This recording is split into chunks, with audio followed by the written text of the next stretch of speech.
ওকে, তাহলে আমরা কি দেখলাম, একটা ড্রাগ ইন্টারাকশন কিন্তু আমরা দেখে ফেললাম।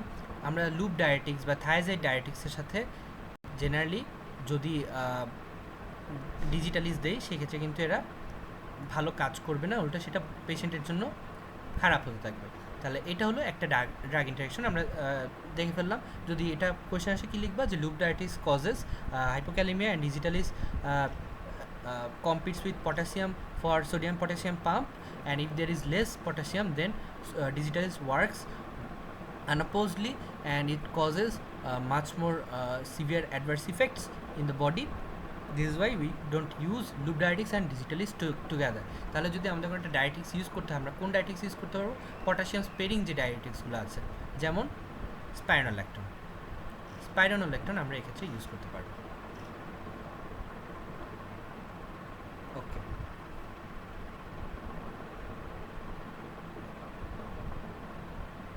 একইভাবে এটার সাথে কিন্তু ডিজিটালিস ইউজ করা যাবে। ওকে, আরেকটা আমরা ইন্টারাকশন দেখি। সেকেন্ড ইন্টারাকশন হলো ক্যালসিয়ামের সাথে। আচ্ছা, সেকেন্ড ইন্টারাকশন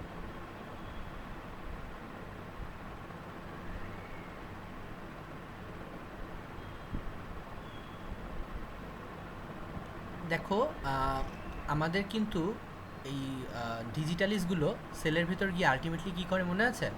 সেলের ভেতর ইন্ট্রাসেলুলার ক্যালসিয়ামের কনসেন্ট্রেশন বাড়ায়, সেলের ভেতর ক্যালসিয়ামের কনসেন্ট্রেশন বাড়ায়। তাহলে একজন পেশেন্টের যদি আগে থেকেই ক্যালসিয়াম বেশি থাকে তাহলে কী হবে? তার ক্ষেত্রে ওরা বেশি বেশি ইফেক্ট দিবে, অর্থাৎ অ্যাডভার্স ইফেক্টও বেশি হবে। ঠিক আছে, এই জন্য কারো যদি হাইপার ক্যালিমিয়া থাকে, সেই হাইপার ক্যালসিমিয়া থাকে, সেই পেশেন্টে কিন্তু ডিজিটালিস আমরা ইউজ করতে পারি না। আরেকটা ইফেক্ট হলো এরা ম্যাগনেসিয়ামের সাথে এরা অনেকটা পটাশিয়ামের মতো ইফেক্ট দেয়। ম্যাগনেসিয়াম যদি বডিতে বেশি থাকে দেন দ্যাট ইজ গুড, সেক্ষেত্রে আমরা ইউজ করতে পারবো। সেক্ষেত্রে আমরা ডিজিটালিস ইউজ করতে পারবো। যদি হাইপোম্যাগনেসিমিয়া থাকে সেক্ষেত্রে আমরা ইউজ করতে পারবো না। তো তিনটা আমরা ইন্টারাকশন দেখে ফেললাম। আচ্ছা, আমরা 4 নম্বর ইন্টারাকশন দেখি। এগুলো কিন্তু তোমাদের রিটেনেও আসতে পারে, ভাইভাতে আসতে পারে, ইভেন তোমাদের প্র্যাকটিক্যালেও কিন্তু এগুলো আসে, খুবই ইম্পর্টেন্ট। ডিগক্সিন প্লাস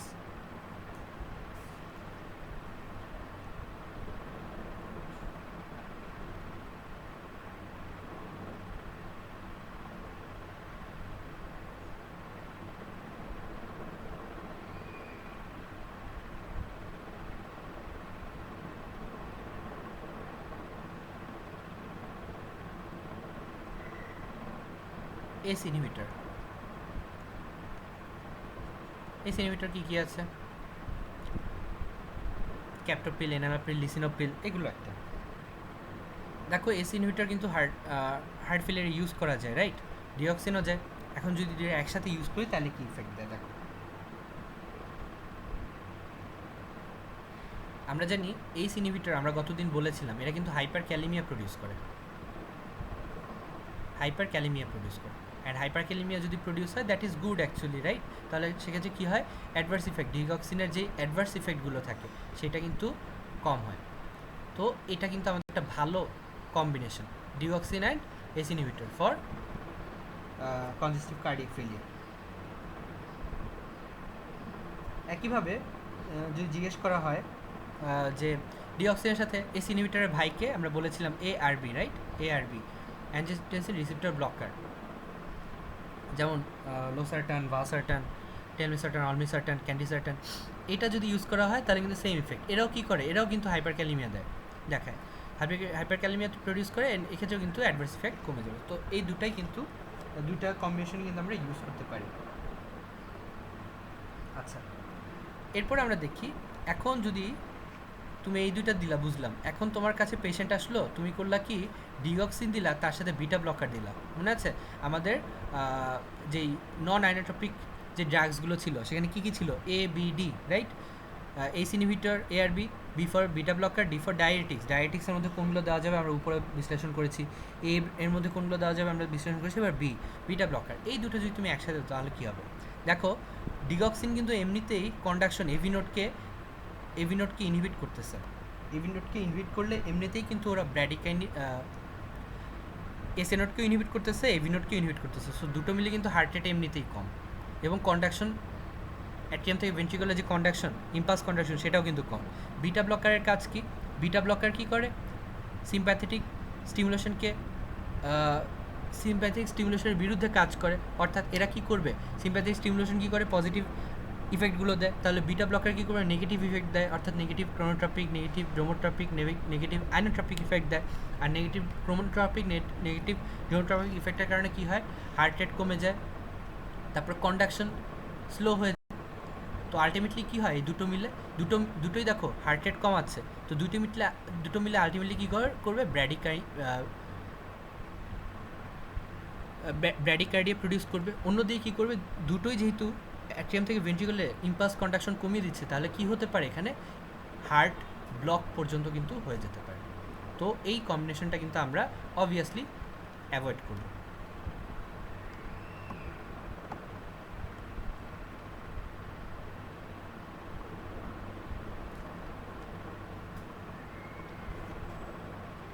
তাহলে এই ছিল।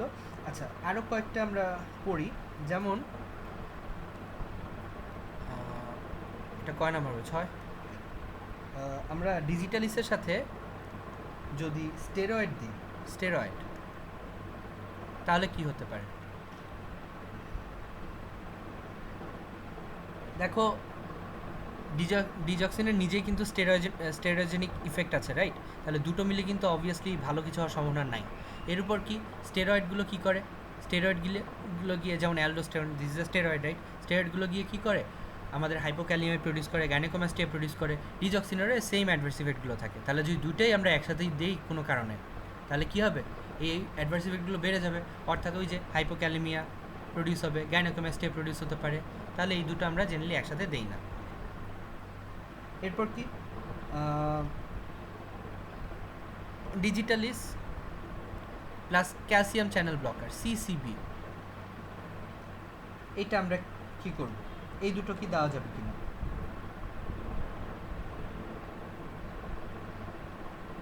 আচ্ছা, এটাও আমরা দিতে পারবো না। এর কারণ কি? এই সিসিবিগুলো আমাদের ডিজিটালিসের সাথে কম্পিটিশন করে। কীরকম কম্পিটিশন? আমরা জানি যে আমাদের বিভিন্ন ড্রাগসগুলো, যেসব ড্রাগসগুলো ওয়াটার ইনসলিবল, সেগুলোকে ক্যারি করার জন্য কিছু প্লাজমা প্রোটিন থাকে, রাইট? প্লাজমা প্রোটিনের মাধ্যমে এরা ক্যারি হয়। তো এই দুটো ড্রাগসের সেম প্লাজমা প্রোটিনের সেম সাইট দিয়ে বাইন্ড হয়ে ব্লাডে এগুলো চলাচল করে। তাহলে আমরা যদি দুটো ড্রাগ একসাথে দিই, দুটো ড্রাগ কিন্তু এই প্লাজমা প্রোটিনের অ্যাক্টিভ সাইটের জন্য কম্পিটিশন করবে।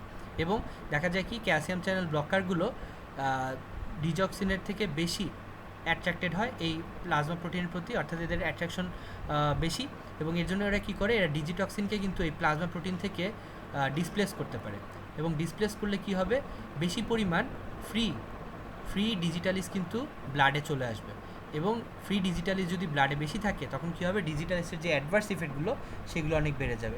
এই জন্য এই দুটোকে আমরা জেনারেলি একসাথে ইউজ করি না। আচ্ছা, অ্যান্ড ফাইনালি আমরা একটা শিখবো, এটা খুবই ইম্পর্ট্যান্ট, খুবই কমন একটা question. Digitalis 7 number, digitalis plus quinidine.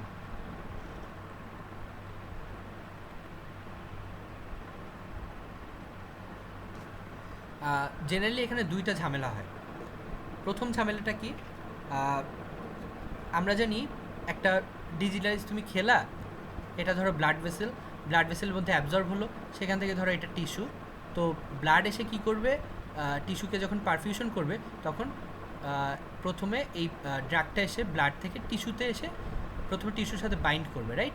তো টিস্যুতে বাইন্ডের জন্য কিন্তু একটা স্পেশাল সাইট থাকে, টিস্যু বাইন্ডিং সাইট বলে। এই কুইনিডিন আর ডিজিটালিস সেম সাইটে বাইন্ড করে, এবং এরা একইভাবে কম্পিটিশন করে, আগের মতো সিসিবিআর মতো কম্পিটিশন করে। এবং কুইনিডিনের এই অ্যাট্রাকশনটা বেশি, এই জন্য কুইনিডিন কী করে? এই ডিজিটালিসকে এই টিস্যু বাইন্ডিং সাইট থেকে ডিসপ্লেস করে সরায় দেয়, ডিসপ্লেস করে আর কি। ডিসপ্লেস করলে কি হয়, এখানে ডিজিটালিস কিন্তু ভালো কাজ করতে পারে না, ফ্রি ডিজিটালিসের পরিমাণ বেড়ে যায় এবং সেক্ষেত্রে কিন্তু অ্যাডভার্স ইফেক্ট বেড়ে যাবে। এটা একটা ইফেক্ট। অ্যান্ড সেকেন্ড একটা ইফেক্ট কী দেয়, আমাদের যেই নেফ্রন থাকে, নেফ্রনের, এটা ধর একটা নেফ্রন, নেফ্রনের এটা হলো লাইনিং এপিথেলিয়াম। আমরা জানি নেফ্রনের একটা স্পেশাল প্রসেসে, সেটাকে আমরা বলি অ্যাক্টিভ এক্সক্রিশন বা অ্যাক্টিভ সিক্রেশন। অ্যাক্টিভ সিক্রেশনে কী হয়, এই যে নেফ্রনের পাশে যে ব্লাড ভেসেল থাকে, সেই ব্লাড ভেসেল থেকে বিভিন্ন সাবস্টেন্স অ্যাক্টিভলি আমাদের যেই নেফ্রনের যেই লুমেন অর্থাৎ পিসিটি বা ডিসিটির মধ্যে এসে সিক্রেটেড হয়। তো এই যে সিক্রেশন, এইটার জন্য কিছু স্পেশাল পাম্পের দরকার হয়, পাম্প, ঠিক আছে। এই দুটো ড্রাগই হলো পাম্পের মাধ্যমে এসে লুমেনের ভিতরে চলে যায়, অর্থাৎ অ্যাক্টিভ সিক্রেশন হয় দুটোরই, এবং দুটো সেম পাম্পের মাধ্যমে অ্যাক্টিভ সিক্রেশন হয়। এবং এই পাম্পের প্রতি কুইনিডিনের অ্যাট্রাকশনটা বেশি, কুইনিডিনের এটার সাথে বাইন্ড হওয়ার ক্যাপাবিলিটি বেশি। এই জন্য কুইনিডিন কী করে, ডিজিটালিসকে কিন্তু বাইন্ড করতে দেয় না এই পাম্পের সাথে। তাহলে ডিজিটালিসের যে এক্সক্রিশন সেটা কিন্তু কমে যায়, ডিজিটালিস বডিতে অ্যাকুমুলেট করে, এন্ড অ্যাডভার্স ইফেক্টগুলো বেড়ে যায়। এই জন্য ডিজিটালিস আর কুইনিডিন আমরা একসাথে দিব না। তো এই গেল আমাদের ড্রাগস। আচ্ছা, এখন কোয়েশ্চেন আসতে পারে, হোয়াট ইজ কুইনিডিন? কুইনিডিন হলো একটা অ্যান্টি ম্যালেরিয়াল ড্রাগ, ম্যালেরিয়াতে এটা ইউজ করা হয়। ওকে, তো এই ছিল মোটামুটি আমাদের কার্ডিয়াক গ্লাইকোসাইডের ব্যাপারে কথাবার্তা। তো এবার আমরা একটু পরেরগুলোতে আসি। সেকেন্ড যে ড্রাগটা ছিল আমাদের, তোমার মনে আছে যে আইনোট্রপিক ড্রাগসের মধ্যে, সেটা হলো বিটা অ্যাগোনিস্ট। বিটা অ্যাগোনিস্ট এরা কীভাবে ইফেক্ট বিটা অ্যাগোনিস্টের মধ্যে আমরা জানি কি কি আছে, ডোপামিন আর ডোবিউটামিন। এটা দেখে বোঝা যাচ্ছে এটা কী করে। বিটা আমরা জানি হার্টে আমাদের বিটা 1 রিসিপ্টর থাকে, এবং বিটা 1 রিসিপ্টরকে যখন এই ড্রাগসগুলো এসে স্টিমুলেট করে, তখন হার্টে কী হয়, ওই যে সিম্প্যাথেটিক স্টিমুলেশন হয়, অর্থাৎ হার্টে পজিটিভ নোমোট্রপিক আইনোট্রপিক ইফেক্ট হয়, এবং heart rate and force of contraction, stroke সব বেড়ে যায়, আলটিমেটলি কার্ডিয়াক আউটপুট বেড়ে যায়। তো ওই হার্টের যে কন্ট্রাক্টিলিটির যে প্রবলেমটা ছিল সেটা কিন্তু এখানে হ্রাস পায়। তো এভাবে কাজ করে। আর পিডিই ইনহিবিটরগুলো কীভাবে কাজ করে? আচ্ছা, আমরা জানি সিম্প্যাথেটিক স্টিমুলেশন যখন আসে, সিম্প্যাথেটিক স্টিমুলেশন কীভাবে কাজ করে? সিম্প্যাথেটিক স্টিমুলেশনের কারণে কী হয়, এখানে এপিনেফ্রিন, নরএপিনেফ্রিন এক্সেট্রা নিউরোট্রান্সমিটারগুলো সেলের কাছে আসে, এবং এখানে কী করে, সেলের এদের একটা স্পেশাল যে রিসিপ্টর থাকে, আলফা বা বিটা রিসিপ্টর, সেটার সাথে এরা বাইন্ড করে। আলফা বা বিটা রিসিপ্টর জি প্রোটিনের সাথে কাপড় থাকে। জি প্রোটিন কী করে, অ্যাডেনালাইন সাইক্লিসকে অ্যাক্টিভেট করে। যে অ্যাডেনালাইন সাইক্লিস কী করে, আমাদের সেলের ভিতর যে এটি থাকে সেগুলোকে সিএএমপিতে পরিণত করে। এই সিএএমপি পরবর্তীতে প্রোটিন কাইনেজ এ কে অ্যাক্টিভেট করে, যেটা পরবর্তীতে বিভিন্ন টাইপের প্রোটিনের ফসফোরিলেশন ডিফসফোরিলেশনের মাধ্যমে সেলের যে heart rate force of contraction এগুলোকে বাড়ায়। সো এগুলো তোমাদের ফার্স্ট ইয়ার সেকেন্ড ইয়ারের পড়া। এখন এই যে সিএমপি হয় কি, একবার স্টিমুলেশন দেওয়ার পরে, মানে একবার পিকে অ্যাক্টিভেট করার পর এগুলো ভেঙে যায়। এদের ভেঙে দেয় কে, ফসফোডাইএস্টারেজ এনজাইম নামে একটা এনজাইম, ফসফোডাইএস্টারেজ এনজাইম এদের কী করে, ভেঙে ফেলে। এখন আমি যদি কোনো একটা ফসফোডাইএস্টারেজ ইনহিবিটর দিই, অর্থাৎ এই এনজাইমটাকে আমি আটকে রাখি, তাহলে সিএমপিকে কিন্তু কেউ ভাঙার মতো নাই। তখন সিএমপি কী করবে, অধিক পরিমাণ একে স্টিমুলেটেড করতেই থাকবে। এই পিকে আলটিমেটলি কী করবে, স্ট্রোক ভলিউম, হার্ট রেট বাড়িয়ে দিতেই থাকবে। তো এইভাবে এরা কাজ করতে থাকে। এখান থেকে আর তেমন কিছু লাগবে না, জাস্ট মেকানিজম অফ অ্যাকশনটা মনে রাখলেই চলবে। মেকানিজম অফ অ্যাকশন আর কি অতটা ধরে না। ওকে, নাও আমরা আসি আমাদের সেই নন আইনোট্রপিক ড্রাগসগুলোতে। এর মধ্যে প্রথমে কি আমরা বলেছিলাম, এইচ ইনহিবিটর আর হলো এআরবি। এই দুটো কিভাবে কাজ করে? এই দুটো মেইনলি কি করে, আমাদের যেই ব্লাড প্রেশারটা আছে, অর্থাৎ আফটার লোড, সেটাকে কমায়, রাইট? আমরা গতদিন দেখেছিলাম এটা কীভাবে কাজ করে, আমি আর ওদিকে যাচ্ছি না। তবে আমাদের মনে রাখতে হবে, এই এসি ইনহিবিটর এআরবি দুটো মিলিয়ে কী করে, আমাদের এসি ইনহিবিটর কী করে, অ্যাঞ্জিওটেনসিন 2 এর পরিমাণ কমায়, আর এআরবি কী করে, অ্যাঞ্জিওটেনসিন 2 রিসিপ্টর ব্লকার, কাজ করতে দেয় না। আলটিমেটলি কী হয়, অ্যাঞ্জিওটেনসিন কিন্তু বডিতে অ্যাঞ্জিওটেনসিন 2 এর যে ইফেক্টটা যায়, অ্যাঞ্জিওটেনসিন 2 এর ইফেক্ট কমে গেলে কী হয়, আমরা গতদিন পড়েছিলাম অনেকগুলো ইফেক্ট হয়, যেমন ফার্স্ট অফ অল কি অ্যাঞ্জিওটেনসিন টু ডিরেক্ট ভ্যাসো কনস্ট্রিকশন করে, সেই ভ্যাসো কনস্ট্রিকশনগুলো কিন্তু ভ্যাসো কনস্ট্রিকশন কমে গেল। সেকেন্ড অফ অল কি সিম্প্যাথেটিক আউটফ্লো বাড়ায় অ্যাঞ্জিওটেনসিন টু, তাহলে সিম্প্যাথেটিক আউটফ্লো কমে যাবে। তারপর থার্স্ট বাড়ায় অ্যাঞ্জিওটেনসিন টু, তাহলে থার্স্ট কমে যাবে, সেটা কমে যাবে, তো ব্লাড ভলিউম কমে যাবে। থার্স্ট কম হলে পানি কম খাবে, ব্লাড ভলিউম কমবে, ব্লাড প্রেশার কমবে। তারপর এরা কি করে, এরা গিয়ে অ্যালডোস্টেরন প্রডিউস করে, রাইট? তাহলে অ্যালডোস্টেরনের পরিমাণও কমে যাবে, অ্যালডোস্টেরন পরিমাণ সোডিয়াম ওয়াটারের অ্যাবজর্পশন রেনাল টিউবুল থেকে কমে যাবে, ব্লাড ভলিউম কমে যাবে, ব্লাড প্রেশার কমে যাবে। আরেকটা জিনিস কী করে, এরা ব্র্যাডিকাইনিন লেভেল বাড়ায়। অ্যাঞ্জিওটেনসিন টু কী করে, ব্র্যাডিকাইনিন লেভেল কমায়, ব্র্যাডিকাইনিন লেভেল কমায়, তাহলে অ্যাঞ্জিওটেনসিন টু এর পরিমাণ যদি আমি কমাই দিই কী হবে, ব্র্যাডিকাইনিন লেভেল বেড়ে যাবে। ব্র্যাডিকাইনিন কী করে, ভ্যাসোডাইলেশন করে। So this is another effect. তো এগুলো আমরা সব পড়ে ফেলেছিলাম, এই জন্য আমি আর বিস্তারিত অত ডিটেলসে যাচ্ছি না। তো অ্যাঞ্জিওটেনসিন কমে গেলে আলটিমেটলি কী হবে, এখানে ব্লাড প্রেশার কমে যাবে, ব্লাড ভলিউম কমে যাবে, এবং আফটার লোড কিন্তু এই সব মিলে আমাদের মেইন যে প্রবলেমটা ছিল আফটার লোড কমে যাবে। ব্লাড হার্টকে কম প্রেশারের অ্যাগেনস্টে পাম্প করতে হবে, তাহলে ওর যে হাইপারট্রফির যে প্রবলেম ছিল হাইপারট্রফিটা কিন্তু কমে আসবে। ওর যে কন্ট্রাক্টিলিটি ছিল কন্ট্রাক্টিলিটি বেড়ে যাবে, কিন্তু আফটার লোড কম, ওকে কম প্রেশার অ্যাগেনস্টে পাম্প করতে হচ্ছে, ও বেশি পরিমাণ ব্লাড পাঠিয়ে দিতে পারবে, কার্ডিয়াক আউটপুট বেড়ে যাবে, কন্ট্রাক্টিলিটি বেড়ে যাবে, ওর যে এন্ড ডায়াস্টোলিক ভলিউম ছিল সেটা কমে যাবে, এন্ড ডায়াস্টোলিক ভলিউমটা কমে যাবে। এবং এন্ড ডায়াস্টোলিক ভলিউম কমার সাথে সাথে আরেকটা কী জিনিস হবে, এখানে যেহেতু অ্যালডোস্টেরনের পরিমাণ কমে যাচ্ছে, তাহলে সোডিয়াম ওয়াটার রিঅ্যাবজর্পশন কমে যাচ্ছে, সো আলটিমেটলি কী হবে, এক্ষেত্রে এডেমাটাও কিন্তু কমে যাবে। তাহলে দেখো আমরা যে চারটা প্রবলেম ছিল সবই সলভ করে ফেলছি। প্রথমে আফটার লোড কমে যাবে, ব্লাড প্রেশার কমে যাবে, এটা একটা cause effect. Second of all কি হাইপারট্রফির যে প্রবলেমটা এটা কমে যাচ্ছে, কন্ট্রাক্টিলিটি যে প্রবলেম এটা ঠিক হচ্ছে, ইন্ডাস্ট্রিয়াল ভলিউম কমে যাচ্ছে, আর তার সাথে এডেমার যে প্রবলেম সেটা সাবসাইড করছে। তাহলে এভাবে আমাদের এস ইনহিবিটরটা কাজ করে। আর এদের একটা খুব খুব বড় ইফেক্ট আছে যেটা অন্য কোনো ড্রাগস দেয় না, এই জন্য বলা হয় যে ফার্মাকোলজিক্যাল ফার্স্ট লাইন ড্রাগস যদি বলা হয় কোনটা, এসি ইনহিবিটর হবে আমাদের ফার্স্ট লাইন ড্রাগস, বিকজ এরা একটা স্পেশালি করে, এরা রিমডেলিংকে প্রিভেন্ট করে। হার্টের যে রিমডেলিং হয় হার্ট ফেলের সময় সেটাকে এরা প্রিভেন্ট করে। এর ফলে কি হয়, হার্টের যে কোলাজেন বা ফাইব্রোসিস হওয়ার যে প্রবণতাটা সেটা কিন্তু কমে যায়। এটা কিন্তু অন্য ড্রাগস অতটা ভালোভাবে দেয় না, ওরা দেয় এটা, এটা অবভিয়াসলি মেনশন করতে হবে, এরা রিমডেলিংকে প্রিভেন্ট করে। তো এগুলো হলো এস ইনহিবিটরের কাজ।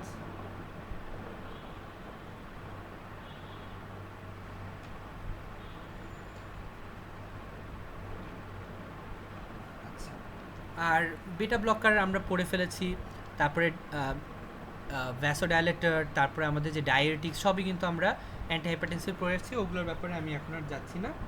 আমাদের যে একটা ড্রাগ ছিল আর্নি, ARNI, আমি বলেছিলাম লাস্টে এটা একটা নিউ ড্রাগ। আর্নি হলো মেইনলি ফুল ফর্মটা হলো angiotensin receptor and neurolysin neprilysin inhibitor. Angiotensin receptor, আর ফর রিসিপ্টর, অ্যান্ড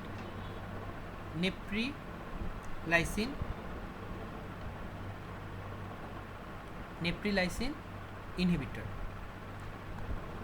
তো এটাকে আমরা সঙ্গে বলি আর্নি, অর্থাৎ এখানে দুটো ড্রাগস আর কি একসাথে যুক্ত থাকে, একটা কম্বিনেশনের মাধ্যমে আমরা ইউজ করি। এখানে একটা অ্যাঞ্জিওটেনসিন রিসিপ্টর ব্লকার থাকে এবং একটা নেপ্রিলাইসিন ব্লকার থাকে, নেপ্রিলাইসিন ইনহিবিটর থাকে। অ্যাঞ্জিওটেনসিন রিসিপ্টর ইনহিবিটর বা একটা এআরবির উদাহরণ কি, এখানে মেইনলি থাকে তোমার স্যাকুবিট্রিল,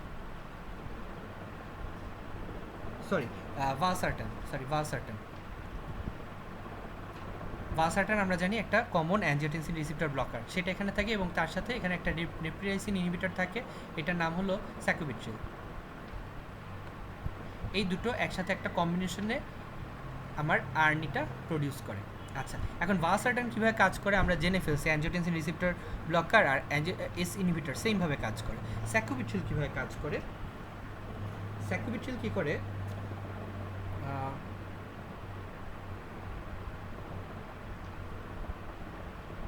স্যাকুবিট্রিলের নামের মধ্যেই দেখা যাচ্ছে এরা নেপ্রিলাইসিন নামক একটা সাবস্টেন্সকে ইনহিবিট করে, নেপ্রিলাইসিন।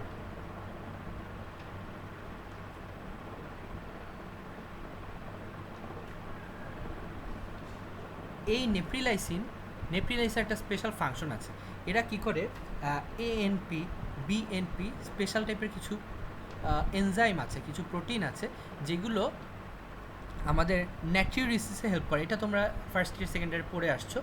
এনপির নাম কি, অ্যাট্রিয়াল ন্যাট্রিওটিক পেপটাইড। এই পেপটাইডগুলো বা প্রোটিনগুলো যখন রিলিজ হয় এরা কি করে, বেশি পরিমাণ আমাদের ন্যাট্রিওরিসিস করে, অর্থাৎ ইউরিনের সাথে সোডিয়ামের পরিমাণ বাড়িয়ে দেয়। বিএনপিও সেমভাবে কাজ করে। এখন নেপ্রিলাইসিন কী করে, এগুলোকে ব্রেকডাউন করে। এগুলোকে ব্রেকডাউন করলে কি হয়, ওই যে সোডিয়াম এক্সক্রিশন এগুলো কমে যায়, রাইট। এখন সোডিয়াম এক্সক্রিশন কমলে, সোডিয়াম যদি ব্লাডে রিঅ্যাবজর্ব হয়ে আসে, সেক্ষেত্রে ব্লাড ভলিউম বেড়ে যায়, রাইট। ব্লাড ভলিউম বেড়ে গেলে ব্লাড প্রেশার বেড়ে গিয়ে আফটারলোড বেড়ে যাবে, তো ঝামেলা। তাহলে আমরা কী করি, স্যাকুবিটিল দেওয়ার মাধ্যমে নেপ্রিলাইসিনকে ইনহিবিট করে দিই। তখন নেপ্রিলাইসিন কিন্তু এএনপি বিএনপিকে আর ভাঙতে পারে না, তো এগুলোর পরিমাণ বডিতে বেড়ে যায়। তখন ন্যাট্রিওরিসিস হয়, বডি থেকে সোডিয়াম এক্সক্রিশন বেড়ে যায়। আর সোডিয়াম যত বেশি এক্সক্রিট হবে, আমরা জানি water follow sodium, so sodium আর ওয়াটার দুইটারই এক্সক্রিশনটা বেড়ে যায়। এর ফলে কি হয়, ব্লাড ভলিউমটা কমে যায়, এবং আলটিমেটলি ব্লাড ভলিউম কমে গেলে কি হবে, এখানে ব্লাড প্রেশার কমে যাবে, আফটারলোড কমে যাবে। সো এভাবে আর্নি কাজ করে। এই ছিল মোটামুটি আমাদের আজকের টপিক। যদি কোনো কোয়েশ্চেন থাকে করতে পারো।